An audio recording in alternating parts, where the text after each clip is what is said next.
ne peut pas vous apporter de bons résultats s'il n'y a pas de demande. Je vous donne un exemple d'une erreur que j'ai faite l'année passée, parce que je ne le savais pas. C'est tout simplement, donc j'ai essayé d'aider les sociétés qui étaient dans les panneaux photovoltaïques. Alors en France, il y a beaucoup d'aides qui ont été réduites. Tous ceux qui voulaient potentiellement avoir des panneaux solaires ont passé à l'action avant que les aides finissent.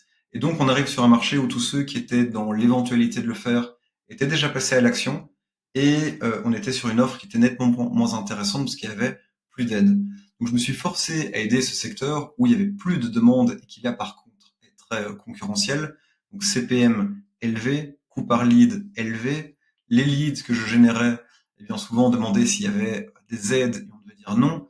Donc tout ça pour dire que il faut qu'il y ait de la demande, ça c'est important, et il faut aussi avoir une offre qui est intéressante. Alors, dans quelle niche vous pouvez vous situer? Vous pouvez regarder sur Google Trends où sont les demandes, si elle est constante, si elle est en évolution, et puis même idéalement si elle est en croissance, ça c'est encore mieux. Mais je vous donne quelques exemples.